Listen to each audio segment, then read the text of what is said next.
रचनानुवाद कौमुदी का 12वां अभ्यास है। वृक्षः मतलब वृक्ष, प्रसादः मतलब महल, शैशवम मतलब बाल्यकाल, उपवनम मतलब वाटिका, प्रजा मतलब प्रजा, बेला मतलब समय, वृक्षः प्रसादः दोनों का रूप पुल्लिंग में चलेगा, शैशवम उपवनम इन दोनों का नपुंसक लिंग में, प्रजा और बेला इन दोनों का स्त्रीलिंग में, प्रजा परजे प्रजा, प्रजाम परजे प्रजा, इस तरह से रूप चलेगा। बेला बेले बेला, वृक्षः वृक्षो वृक्षः, वृक्षम वृक्षो वृक्षान, प्रसादः प्रसादो प्रसादः, शैशवम शैशवे शैशवानी, उपवनम उपवने उपवनानि। रूप याद कर लेंगे, जिनको याद नहीं है वे देख लेंगे। भी मतलब डरना, त्रय मतलब रक्षा करना, अधि मतलब पढ़ना, आनी मतलब लाना। ये धातु रूप हैं भी, त्रय, अधि और आनी। गौ नंबर में रीते मतलब बिना, आरात मतलब समीप या दूर, प्रभृति मतलब उक्त समय से लेकर, आरभ्य आरंभ करके, वही मतलब बाहर, प्राक मतलब पूर्व की ओर, पहले, प्रत्यक मतलब पश्चिम की ओर, उदक मतलब उत्तर की ओर, दक्षिणा मतलब दक्षिण की ओर। सभी आरभ्य, वही, प्राक इत्यादि सभी आपका अव्यय के रूप में प्रयोग होता है। जब भी अनुवाद में प्रयोग करेंगे तो ध्यान रखेंगे अव्यय है ये। ऋते, आरात, प्रवृत्ति, आरभ्य, वही, प्राक, प्रत्यक। और जब ये इन शब्दों का प्रयोग अनुवाद में करेंगे तो वह अनुवाद उपपद विभक्ति वाला बन जाएगा। घ नंबर में पूर्वः पूर्व दिशा, पश्चिमः पश्चिम दिशा, उत्तरः मतलब उत्तर दिशा, दक्षिणः मतलब दक्षिण दिशा, और चतुर भी होता है दक्षिणः। अयम बालकः दक्षिणः वर्तते, यह बालक चतुर है। भिन्नः मतलब अतिरिक्त या अलावा, एतस्माद् भिन्नः कः एतद् कार्यं कर्तुं समर्थः, इसके अतिरिक्त कौन इस कार्य को कर सकता है। अतिरिक्तः मतलब भिन्न। सर्व शब्द के स्त्रीलिंग के रूप याद करना है आपको। 10वां पाठ में आप पुल्लिंग का रूप याद किए थे, 11वां पाठ में नपुंसक लिंग का, और 12वां पाठ में स्त्रीलिंग का रूप याद करना है। सर्वा सर्वे सर्वाः, सर्वाम सर्वे सर्वाः, सर्वया सर्वाभ्याम सर्वाभिः, सर्वस्यै सर्वाभ्याम सर्वाभ्यः। इसी तरह से सातों विभक्तियों में याद कर लीजिएगा। भी धातु के लट में क्रमशः ये रूप होंगे। बिभेति, बिभेति, बिभितः, बिभ्यति, बिभेसि, बिभिथ, बिभ्यथ, बिभेमि, बिभिव, बिभीम। त्रायते, त्रायते, त्रायन्ते रूप चलता है। सेवते, सेव के समान याद कर लीजिएगा, पूछता है, एस्टेट में भी पूछेगा और बीपीएससी में भी पूछता है। ये सेवते के समान रूप चलेगा त्रायते का। अधीते का रूप सेवते के समान चलेगा आत्मनेपदी में। आनयति, आनयतः भवति के समान। 44वां नियम है ध्रुवम अपाये अपादानम। ध्रुवम पाये अपादानम, अलग करेंगे इसको तो ध्रुवम अपाये अपादानम। इस सूत्र में 3 पद है, ध्रुवम, अपाये और अपादानम। ध्रुवम मतलब होता है स्थित, निश्चित। अपाये मतलब होता है अलग होने के अर्थ में। अपादानम मतलब अपादान संज्ञा होती है। जब किसी निश्चित वस्तु से, ध्रुव वस्तु से कोई पदार्थ अलग होता है तो उसकी अपादान संज्ञा होती है। ध्रुवम अपाये अपादानम, जिससे कोई वस्तु आदि अलग हो उसे अपादान कहते हैं। और अपादाने पंचमी, अपादान कारक में किस विभक्ति का प्रयोग करते हैं? पंचमी का। अपादाने पंचमी। जैसे वृक्ष से पत्ते गिरते हैं, वृक्षात पत्राणि पतन्ति। महल से वस्त्र गिरता है, महलात या प्रसादात वस्त्रम पतति। घोड़े से मनुष्य गिरता है, अश्वात मनुष्यः पतति। ऐसे और वाक्य बोल सकते हैं, बोलिए।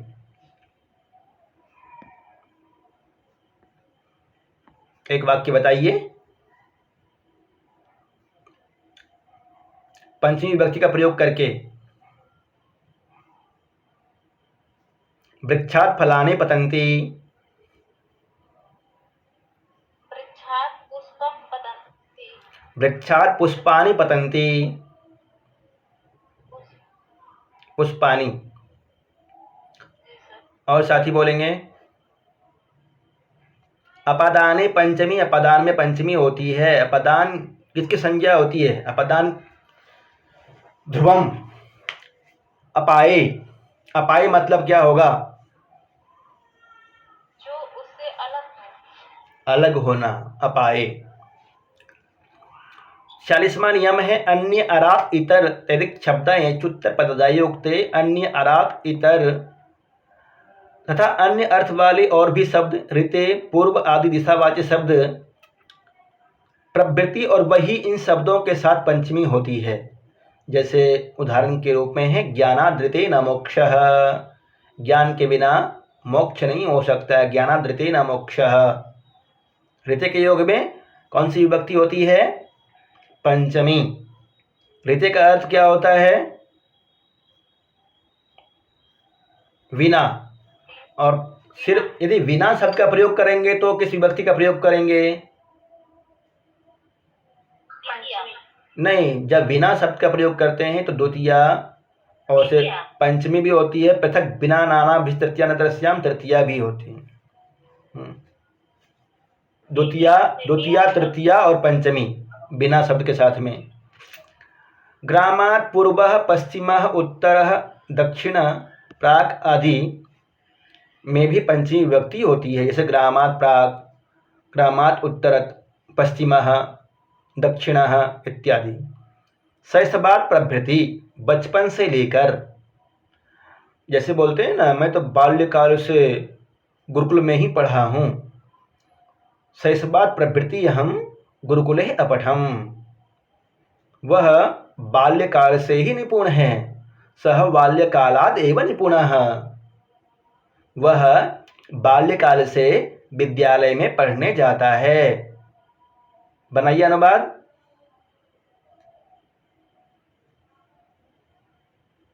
सः बाल्यकालात् प्रभृति पठनाय गच्छति। मोहन जनवरी से शिक्षक की तैयारी कर रहा है। अनुवाद बनाइए। मोहनः जनवरी मासात् आरभ्य या मासात् प्रभृति, मासात् आरभ्य का प्रयोग कीजिए यहाँ पे। मासात् आरभ्य शिक्षकस्य सज्जतां करोति। ग्रामाद् वही। अगला नियम है 47वां भित्रार्थानां भय हेतु। भी मतलब डरना, त्रा मतलब रक्षा करना। इन दोनों धातुओं के साथ में भय का जो हेतु है और त्रा मतलब रक्षा करना, जिससे रक्षा करते हैं, उसमें पंचमी विभक्ति होती है। उदाहरण के रूप में जैसे श्याम चोर से डरता है। श्यामः चोरात् बिभेति। मोहन सिंह से डरता है। मोहनः सिंहात् बिभेति। और रक्षा करने के अर्थ में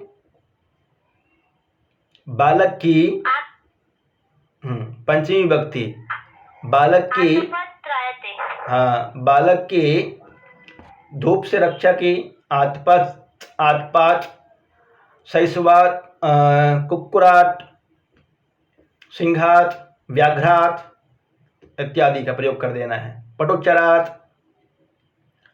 आख्यातोपयोगी, जिससे विद्या आदि पढ़ी जाए, उसमें पंचमी होती है।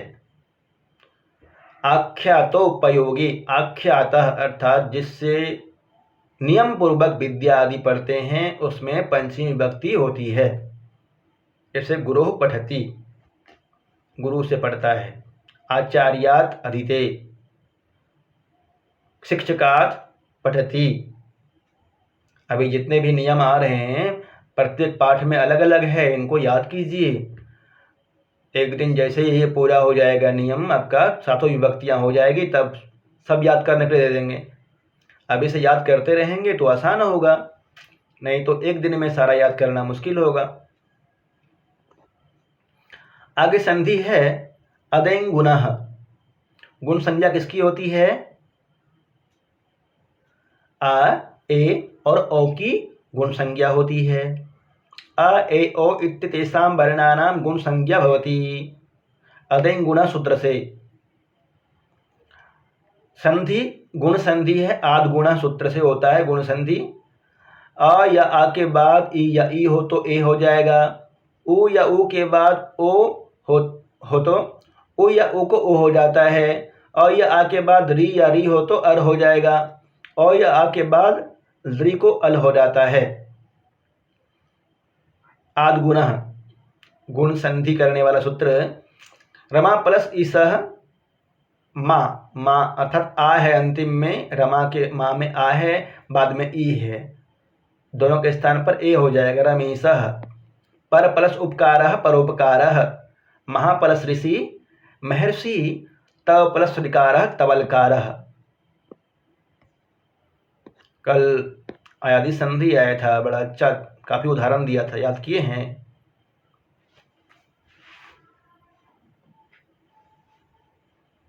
आवाज सुन पा रहे हैं ना? जी गुरुजी। चलिए अनुवाद बनाइए, और जहाँ परेशानी होती है अनुवाद बनाने में, समझ में नहीं आता है तो बोल देंगे कि अनुवाद बनाने में यहाँ परेशानी हो रही है, तभी ना मुझे समझ में आएगा कि कहाँ गलतियाँ हो रही है, कहाँ और समझाना है आपको। कम्युनिकेशन के लिए इसलिए तो पढ़ते हैं, नहीं तो यूट्यूब पे पढ़ते, तो यूट्यूब पे डाल देता मैं और वहीं पे पढ़ते रहते हैं। दोनों तरफ से कम्युनिकेशन हो, इसलिए हम अलग एप्लीकेशन पे पढ़ रहे हैं। वहाँ आप बोल नहीं पाते हैं, अपनी समस्या को अच्छी तरह से रख नहीं पाते हैं, और यहाँ अपनी समस्याओं को अच्छी तरह से रख रहे हैं। जो भी बात हो बोलेंगे। इस वृक्ष से यह पत्ता गिरा, अनुवाद होगा इसका अस्मात् वृक्षात् एतत् पत्रम् अपतत्। अस्मात् वृक्षात् एतत् पत्रम् अपतत्। क्यों? क्योंकि ध्रुवम अपाये अपादानम, ध्रुव जो स्थित वस्तु है उसकी अपादान संज्ञा होती है ध्रुवम अपाये अपादानम सूत्र से, और अपादाने पंचमी। वृक्षात में पंचमी विभक्ति का प्रयोग हुआ है। सर्वनाम है इसके लिए अस्मात् शब्द का प्रयोग हुआ है, पंचमी विभक्ति हो जाएगी। विशेष्य के अनुसार विशेषण होता है। तस्मात् अश्वात् स नरः पतति, उस घोड़े से वह मनुष्य गिरता है। अश्वात् का प्रयोग हुआ है, समझ गए यहाँ पे क्यों हुआ है? क्योंकि अश्व से अर्थात घोड़े से मनुष्य अलग हो रहा है, गिर रहा है। जहाँ से अलग होता है उसमें पंचमी विभक्ति होती है।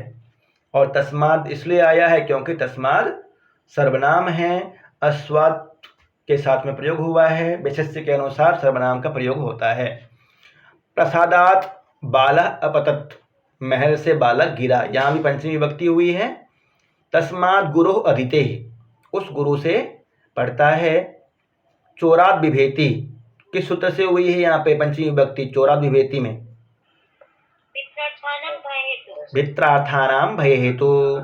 चोरात् त्रायते, चोरात् त्रायते भित्रार्थानां भय हेतु। रामात् अन्यः इतरः भिन्नः कः सत्यं वदेत्, राम से अन्य इतर कोई कौन सत्य बोल सकता है? अन्य इतर तो अन्यराधितर पद शब्द सूत्र है, उससे हुई है पंचमी विभक्ति यहाँ पे। धनादृते न सुखम, धन के बिना सुख नहीं। ऋते शब्द के योग में पंचमी विभक्ति। ऐसा बालिके क्षति लताम एताम, अनुवाद कीजिए इसका। ऐसा बालिके क्षति लताम एताम,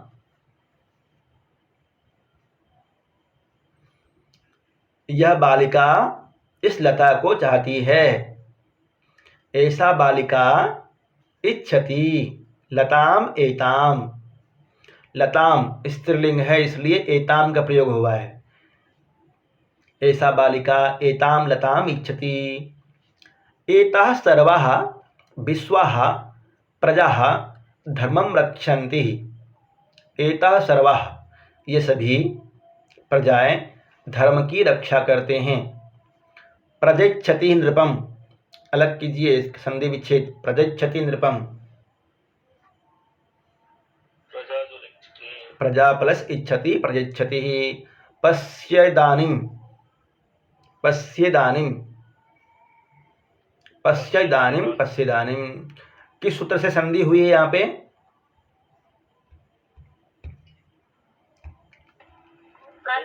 आद्गुणः से। नैदानीं गच्छ, न प्लस इदानीं, नैदानीं गच्छ। पश्योपरि, पश्य प्लस उपरि, पश्योपरि। केदानीं बेला, क्या अर्थ होगा इसका? केदानीं बेला,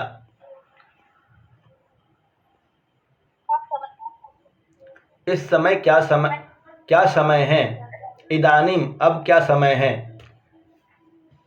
के इदानीं का प्लस यहाँ हो जाएगा का इदानीं बेला, बेला स्त्रीलिंग है इसलिए का प्रयोग होगा, का इदानीं बेला। सर्वनाम का प्रयोग हुआ है स्त्रीलिंग में। अनुवाद तभी बना पाएंगे जब आप शब्द रूप याद करेंगे। पहले शब्द रूप याद कीजिएगा, उसके बाद अनुवाद बनाना है, तब आसानी से बन जाएगा। और शब्द रूप याद नहीं करेंगे, उससे पहले बनाने की कोशिश करेंगे तो गलतियां होगी। सर एक बार अनुवाद करने के लिए कुछ मतलब कि कुछ पॉइंट होते हैं, जैसे कि क्या क्या हमको अनुवाद बनाने में जैसे कारक पैसे। देखिए, अनुवाद बनाने में आपको ध्यान रखना पड़ता है। पहले एक अनुवाद को, वाक्य को देख लेते हैं। जैसे पहला वाक्य है, उस वृक्ष से ये फूल गिरे, उस वृक्ष से ये फूल गिरे। इसमें क्या क्या ध्यान रखना है हमें? सबसे पहले तो किस विभक्ति का प्रयोग होता है, सबसे ज़्यादा मायने रखेगा यहाँ पे कि उस वृक्ष से चिन्ह है, से चिन्ह तृतीया में भी आता है और पंचमी में भी, दोनों जगह है। परंतु हमने पढ़ा है कि यदि अलग होने के अर्थ में है तो पंचमी विभक्ति होगी, पढ़ करके आए हैं। तो उस वृक्ष से पंचमी विभक्ति होगी, ज्ञात हो गया। शब्द रूप याद करना है आपको वृक्ष का। वृक्ष का शब्द रूप याद है तो वृक्षात बनाएंगे। अब वृक्षात बना दिए तो उसमें भी तो पंचमी विभक्ति होनी चाहिए, क्योंकि वृक्ष में आप पंचमी विभक्ति लगा दिए तो उस जो विशेषण है अब सर्वनाम के रूप में, उसमें भी पंचमी विभक्ति लगेगी। तस्मात् वृक्षात्। अब वृक्ष शब्द पुल्लिंग है, स्त्रीलिंग है या नपुंसक लिंग है, ये आपको मालूम होना चाहिए। यदि मालूम नहीं है तो आप गलत कर जाएंगे। नपुंसक लिंग में और पुल्लिंग में ज़्यादा अंतर नहीं होता है, प्रथमा द्वितीया विभक्ति में ही भिन्नता होती है।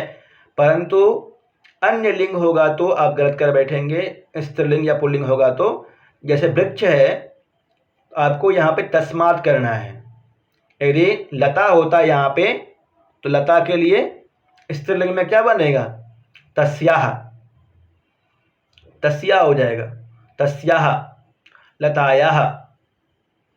आगे फिर देखना है, ये फूल गिरे, ये बहुवचन है। फूल पुल्लिंग है या नपुंसक लिंग है? नपुंसक लिंग है। पुष्पम, जब पुष्पम नपुंसक लिंग है तो ये भी नपुंसक लिंग में प्रयोग करना पड़ेगा। ये का नपुंसक लिंग एतत्, हाँ, एतत्, एते, एतानि बहुवचन में। एतानि फूल का, पुष्पानि गिरे, अपतन, उस वृक्ष से ये फूल गिरे। तस्मात् वृक्षात् एतानि पुष्पानि अपतन। उस वृक्ष से, तस्मात् वृक्षात्, वृक्ष तो एक ही है ना, तस्मात् वृक्षात्, फूल बहुत सारे गिर रहे हैं। एतानि पुष्पानि अपतन, उस महल से वह लड़की गिरी। तो तस्मात् प्रसादात्, पुल्लिंग में है प्रसाद, प्रसादात् वह लड़की। अब यहाँ देखना है आपको, लड़की तो स्त्रीलिंग है इसके लिए सर्वनाम भी है, वह क्या प्रयोग करेंगे? सा बालिका अपतत। किस घोड़े से वह सेनापति गिरा? घोड़ा शब्द किस लिंग में है? पुल्लिंग। अश्व शब्द करेंगे, इसके जगह प्रयोग करेंगे अश्व। अश्व पुल्लिंग में है। जब पुल्लिंग में प्रयोग कर रहे हैं पंचमी विभक्ति में अश्वात बनेगा। अश्वात जब प्रयोग कर लिए तो किस के लिए भी पंचमी विभक्ति में रूप चलाइए, क्या बनेगा? कस्मात। कस्मात कह कौ के कम को कान केन काभ्याम कई कस्मे काभ्याम काभ्य में कस्मे काभ्याम केभ्य कस्मात काभ्याम केभ्य। कस्मात अश्वात वह सेनापति, सेनापति पुल्लिंग में है, सह सेनापति गिरा अपतत। जिस नगर से वह राजा इस गांव में आया उसी नगर को अब गया। बताइए। यस्मात् नगरात् स निर्वह गुड। ग्रामे इस गांव में आया। अस्मिन् ग्रामे आया, आया के अर्थ में प्रथम द्वितीय विभक्ति। अस्मिन् ग्रामम् अमुम ग्रामम, इस गांव में द्वितीय विभक्ति। इमम ग्रामम आगच्छत आया, उसी नगर को। तमेव नगरम, तम एव नगरम अधुना गया का आगच्छत। सर तो वो गांव में आया, गांव के पास नहीं, ऐसा नहीं है ना इस वाक्य में। जिस नगर से वह राजा इस गांव में आया, यस्मात् नगरात् स नृपः इमं ग्रामम अगच्छत, या अस्मिन् ग्रामे, इस गांव में आया, उसी नगर को। तम एव नगरम अधुना गया। गति कर रहा है, गत्यर्थक कर्मणि द्वितीय चतुर्थो चेष्टा यमना ध्वनि। यही है कि पहले बोल दिया कि आया, द्वितीय विभक्ति का ही प्रयोग होगा। उस पाठशाला से वह लड़की यहाँ आई। बनाइए।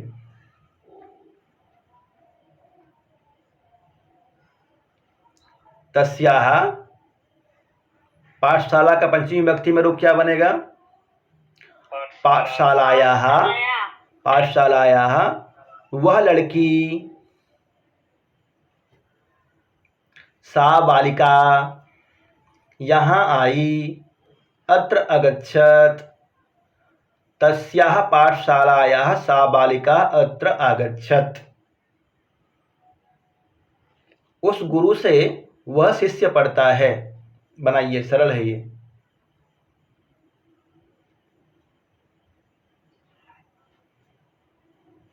उस गुरु से वह शिष्य पढ़ता है।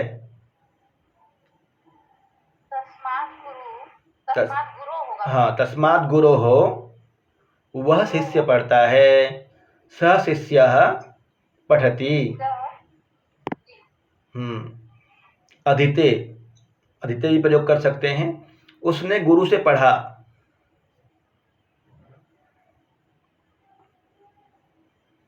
सह गुरोः अपठत। यह लड़की चोरी, सातवां छठा। उस गुरु से वह शिष्य पढ़ता है। जिससे विद्या आदि पढ़ते हैं उसमें पंचमी विभक्ति होती है। किस सूत्र से? आख्यातोपयोगे, आख्यातोपयोगे सूत्र से। तो उस गुरु से, तस्मात् गुरोः, गुरु शब्द पुल्लिंग है, उसके लिए पंचमी विभक्ति में जब प्रयोग करेंगे तो बनेगा तस्मात् गुरोः स शिष्यः पठति, या अधीते, अधीते भी प्रयोग होगा। कहाँ समझ में नहीं आया?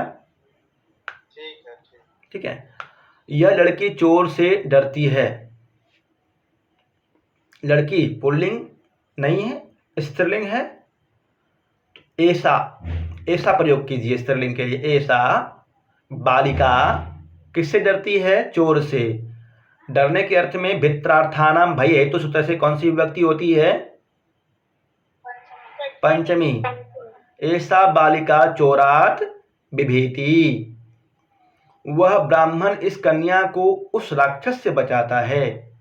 बनाइए अनुवाद। वह ब्राह्मण पुल्लिंग में है, बोलिए। सह ब्राह्मणः, इस कन्या को,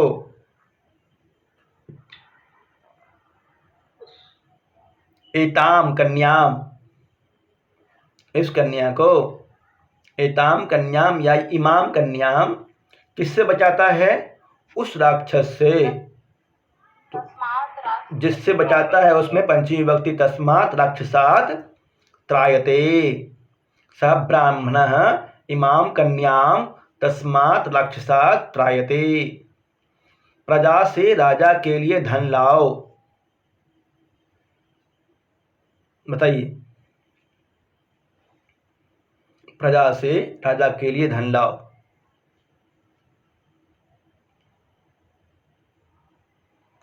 प्रजाभ्यः नृपाय धनम आनय। प्रजाभ्यः नृपाय धनम आनय, प्रजा से राजा के लिए धन लाओ। क्षत्रिय के अतिरिक्त कौन इस प्रजा सर पुल्लिंग कह रहा है, बहुवचन में प्रयोग होगा ना? हाँ, तो प्रजाभ्यः, प्रजा से। कौन इस प्रजा को दुख देता है, दुख से बचाता है? क्षत्रिय के अतिरिक्त कौन इस प्रजा को दुख से बचाता है? क्षत्रियात् अन्यः भिन्नः इतरः वा कः इस प्रजा को, एताम प्रजाम दुखात् त्रायते। धर्म के बिना सुख नहीं। बनाइए, इसका बहुत सरल है। धर्म बिना सुखम नास्ति। हाँ, पंचमी विभक्ति बना दीजिए। धर्मात् बिना, धर्मात् ऋते न सुखम, धर्मात् ऋते न सुखम। गांव के पास सारी सेना है। नहीं, गांव के पास, ग्रामात आरात, पास मतलब यहाँ आरात शब्द का प्रयोग करना है पास के अर्थ में। ग्रामात आरात सर्वाः सेनाः सन्ति। ग्रामात आरात सर्वाः सेना सन्ति। गांव के पूर्व, पश्चिम, उत्तर और दक्षिण की ओर कौन लोग रहते हैं? ग्रामात पूर्व, पूर्वः, पश्चिमः, उत्तरः, दक्षिणः च कः निवसति, कौन लोग रहते हैं? बहुवचन है। के जनाः निवसन्ति। मैं बाल्यकाल से लेकर यहाँ ही रहता हूँ। बनाइए। अहम बाल्यकालात् प्रभृति अत्रैव वसामि। अहम बाल्यकालात् प्रभृति अत्रैव वसामि। गांव के बाहर जाओ। ग्रामात् वही कच्छ। अब क्या समय है? इदानीं का वेला। इदानीं का वेला, समय का संस्कृत वेला। इदानीं का वेला, क्या, क्या के लिए स्त्रीलिंग में प्रयोग करेंगे का। वाटिका से फूल लाओ।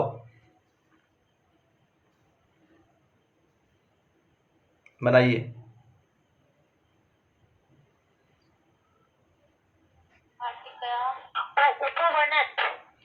वाटिकायाः पुष्पम आनयः। पेड़ से फल गिरे।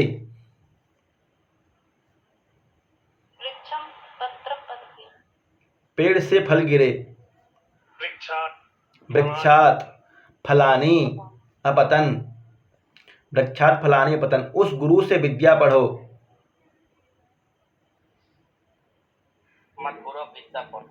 तस्मात् गुरोः विद्यां पठ। विद्याम आ जाएगा। तस्मात् गुरोः विद्यां पठ। शुद्ध कीजिए। इदं वृक्षात् एते फलानि क्या बनेगा यहाँ पे? एतस्मात् वृक्षात् एतानि फलानि, एतस्मात् वृक्षात् एतानि फलानि बन जाएगा यहाँ पे। तम नगरम अगच्छत, तत नगरम अगच्छत, तत नगरम अगच्छत, उस नगर में आया। ते न गुरुना अधीते, तस्मात् गुरोः अधीते। गुड। चोरेण बिभेति, चोरात् बिभेति। ग्रामस्य पूर्वः, क्या बनेगा? ग्रामात् पूर्वः। रूप याद कर लीजिएगा, यत् तत् एतत् किम सर्व। पूर्वः के स्त्रीलिंग के पूर्व रूप याद करो, पुल्लिंग, नपुंसकलिंग और स्त्रीलिंग तीनों में रूप याद करना है आपको। यदि याद नहीं हुआ है तो किसका किसका?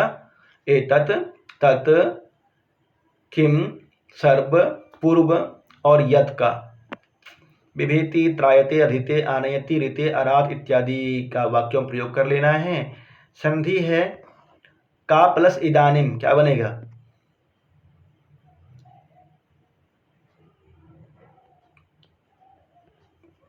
का प्लस इदानिम केदानिम। ऐसा इच्छति, ऐसेच्छति। न इच्छति, नेच्छति। न इदम,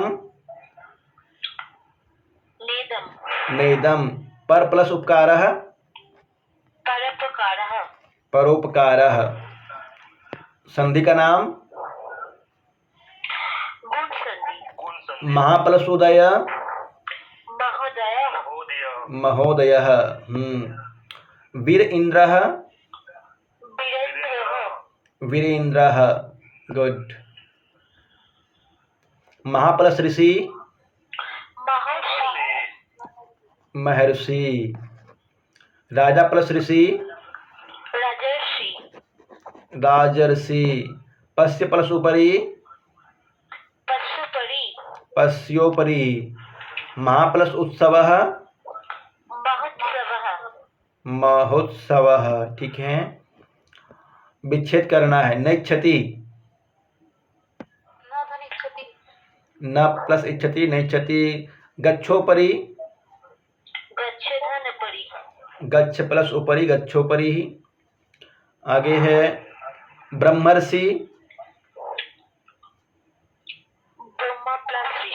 ब्रह्म प्लस ऋषि, ब्रह्मर्षि। सप्तर्षि, सप्त प्लस ऋषि, सप्तर्षि। केह, क प्लस इह, कह, केह। तस्योपरि, तस्योपरि। सूर्योदय, सूर्य प्लस उदय, सूर्योदय। ये सभी उदाहरण गुण संधि का था। गुण संधि आपने पढ़ा, पीछे यण संधि पढ़े हैं, मनुस्वारा पढ़ लिए हैं और अयादि संधि पढ़ लिए हैं। मन लगा के पढ़िए। आगे ऐसा नहीं सोचिए कि समय मिलेगा बहुत ज़्यादा। जो आ रहा है थोड़ा थोड़ा करके ही अर्जित करते रहिए, एकत्रित करते रहिए। क्षणशः कणशश्चैव विद्यार्थं चोपार्जयेत्, क्षण त्यागे कुतो विद्या, कण त्यागे कुतो धनम। ना, क्षणचस् कणशश्चैव विद्यार्थं चोपार्जयेत्। विद्या और धन के विषय की बात ही अलग है। विद्या तभी आएगी जब हर क्षण का प्रयोग करेंगे, उसको नोट करेंगे, याद करेंगे। और धन इकट्ठा तभी होगा जब प्रत्येक कण को महत्व देंगे। बड़े बड़े सेठ देखे हैं ना, 1-1 रुपया नहीं छोड़ता है। कहीं बड़े अच्छा मॉल में जाएंगे आप, 1 रुपया नहीं छोड़ेगा। वह अच्छा नामी दुकानदार के पास जाएंगे, कपड़ा वाले के पास में, 1 रुपया है तो 1 रुपया देना पड़ेगा आपको। भले ही मोहल्ले में कई दुकान होता है या गली मोहल्ले में, तो कम करवा लीजिए, कम कर लेगा वहाँ पे ना। और जो विद्वान होते हैं वे प्रत्येक क्षण का उपयोग करते हैं। तो क्षणशः कणशश्चैव विद्यार्थं चोपार्जयेत्, विद्या का उपार्जन कीजिए भी। क्षण धन तो अपने आप जहाँ से स्रोत है आ ही रहा है और आएगा ही।